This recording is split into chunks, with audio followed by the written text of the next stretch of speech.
दोस्तों आज तक आपने आवर्त सारणी को बहुत ही बढ़िया तरीका से पढ़ा होगा, लेकिन आज के वीडियो में हम लोग जानेंगे आवर्त सारणी के इतिहास के बारे में, इसका हिस्ट्री क्या है और ये कैसे आवर्त सारणी बनकर तैयार हुआ। हाँ तो जय हिंद दोस्तों, भरत सर कोचिंग सेंटर फिर से आपका एक नए वीडियो में स्वागत है। आज पढ़ेंगे हम लोग तत्वों का आवर्ती वर्गीकरण। आज सबसे पहले हम लोग जानेंगे वर्गीकरण किसे कहते हैं। पृथ्वी पर पाए जाने वाले सभी तत्वों को एक ही क्रम में व्यवस्थित करना तत्वों का आवर्ती वर्गीकरण कहलाता है। जितने भी पृथ्वी पर तत्व पाए जाते हैं ना, जैसे कि अभी वर्तमान में 118 तत्व है, तो जितने भी पृथ्वी पर तत्व पाए जाते हैं सबको एक ही क्रम में सजा दीजिएगा ना, तो उसी को तो हम लोग वर्गीकरण कहते हैं। तो वर्गीकरण का परिभाषा आप लोग समझें कि नहीं? अगर नहीं समझे तो कमेंट में कीजिएगा। और आइए अभी वर्गीकरण के बारे में हम लोग क्या क्या पढ़ेंगे, कौन कौन वैज्ञानिक आया था और वर्गीकरण किया। तो सबसे पहले जो वर्गीकरण किया था ना, डोबेराइनर का तिर्यक सिद्धांत। सबसे पहले जो चचा आया था, ये मेरा जानते हैं चचा है, और मेरा चचा का नाम क्या पता है? डोबेराइनर। क्या नाम है? डोबेराइनर। और डोबेराइनर चचा ने पता है कौन सा सिद्धांत दिया था?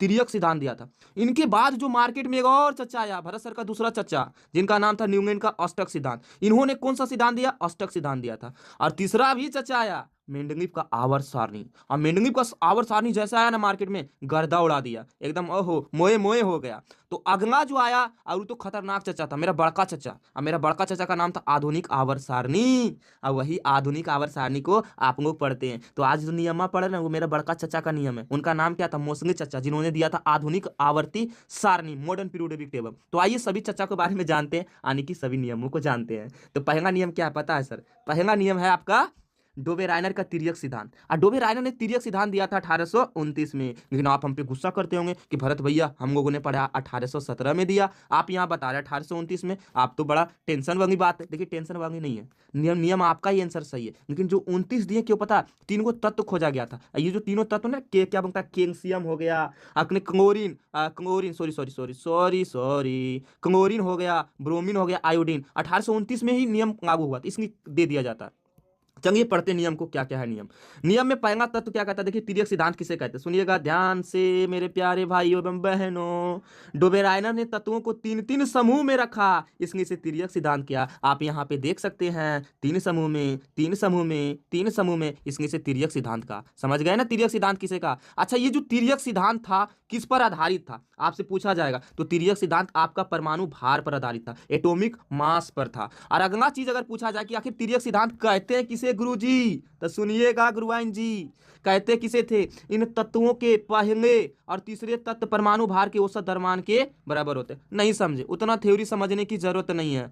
चलिए यहाँ समझिए आप लोग ध्यान पूर्वक से। देखिए तीनों का एग्जाम्पल लेते। देखिए लिथियम का एटॉमिक मास कितना दिया? अरे यानी कि परमाणु भार जी, आप एटॉमिक मास नहीं समझते हैं अंग्रेजी। ये परमाणु भार कितना था? 7। और तीसरा तत्व का देखिए कितना? 49। इन दोनों को जोड़ दीजिए आएगा 46, और इन दोनों को भाग दीजिए आएगा 23। देखिए बीच वाला तत्व आ गया ना, बीच वाला तत्व आया कि नहीं? अरे भाई वाह, बीच वाला तत्व नहीं आया। सोडियम का परमाणु भार कितना आता? 23। तो समझ आया कि नहीं? अगर पहला और तीसरा तत्व को जोड़ दिया जाए, पहला और तीसरा तत्व के परमाणु भार को जोड़ दिया जाए तो दूसरा आएगा ना। उसी प्रकार से इसके साथ भी कर सकते हैं। अगर कैल्शियम का जोड़ दीजिए 40 और यहाँ पे बेरियम का जोड़ दिए 137, तो बीच में स्टार्सियम का आ जाएगा। उसी प्रकार से यहाँ पे भैया क्लोरीन का 35, आयोडीन का 126 जोड़िए। नहीं विश्वास होगा, मुझे कर देते हैं। देखिए आयोडीन का 126 और 35 जोड़ देते हैं क्लोरीन का, और 2 से भाग दे देते हैं। तो भाग दीजिए, 5 और 6 11, एक हाथ में 1, 3 2 5, 1 6, अरे 1 हो गया 161। अब बटे 2 कट गया 8 दान में, और 0 80.5। लेकिन देखिए ब्रोमीन का कितना? ब्रोमीन का 80 है, तो आया कि नहीं?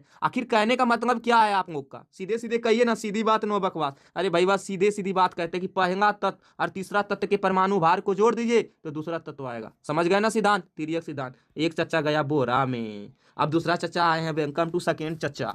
सेकेंड जो चचा था ना, न्यूमैन का अष्टक सिद्धांत दिया था। और न्यूमैन का जो अष्टक सिद्धांत दिया था कब दिया? 1866 में दिया। इनका सिद्धांत क्या था? इनका भी सिद्धांत परमाणु भार पर ही आधारित था, बढ़ते एटॉमिक मास पर। लेकिन भैया थोड़ा सा ध्यान देने की बात है, इन्होंने जो दिया ना भैया, क्या कहता है इसका सिद्धांत को ध्यान देखिएगा।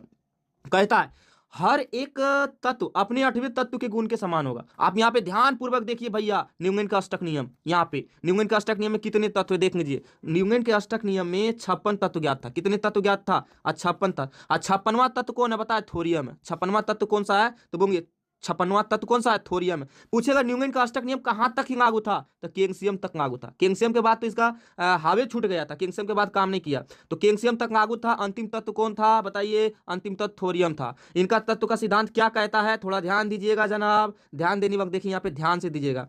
कहता है कि देखिए ये है आपका लिथियम, लिथियम का जो गुण होगा ना सोडियम के जैसा होगा। अब बेरियम का जो गुण होगा मैग्नीशियम के जैसा होगा। बोरोन का गुण होगा एल्युमिनियम के जैसा। कार्बन का होगा सिलिकॉन के जैसा। नाइट्रोजन का होगा फास्फोरस के जैसा। इस प्रकार से पहला तत्व, सुनिएगा ध्यान से, पहला तत्व हर एक 8वें तत्व के गुण धर्म के समान होगा। जैसे आप ध्यान से देख सकते हैं यहाँ पे तत्व को देखिए, पहला तत्व आता है हाइड्रोजन, लिथियम, लिथियम के बाद barium, boron, carbon, nitrogen, oxygen, fluorine. तो कहने का मतलब है जो हाइड्रोजन का गुण होगा वही फ्लोरीन का गुण होगा, क्लोरीन का गुण होगा। लेकिन पता है इसमें कुछ कुछ गलतियां था। अब बताइए तो गलतियां क्या था? आपको हम समझाते, थोड़ा सा ध्यान पूर्वक से समझिएगा, थोड़ा सा जगह चाहिए। गलतियां क्या था देखिएगा ध्यान से। पहले ये वाला देखिए पॉइंट को देखिए, यहाँ पे ध्यान से पॉइंट को देखिएगा जनाब, उसके बाद समझिएगा। यहाँ पे क्या है देखिए, कॉपर और निकेल है। कॉपर निकेल है ना जी।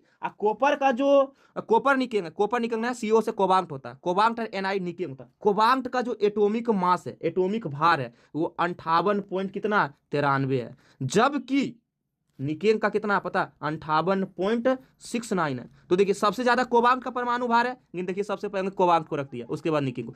जिस बढ़ आप लिखे परमाणु के बढ़ते क्रम में, तो सबसे पहले छोटा होगा उसके बाद बड़ा होगा। पहले होना चाहिए निकेल ना, तब ना होना चाहिए उसके बाद निकेल के बाद होना चाहिए कोबाल्ट, लेकिन आपने उल्टा किया, ये गलती किया। तो याद रखिएगा यहाँ पे त्रुटि था न्यूटन चचा जी।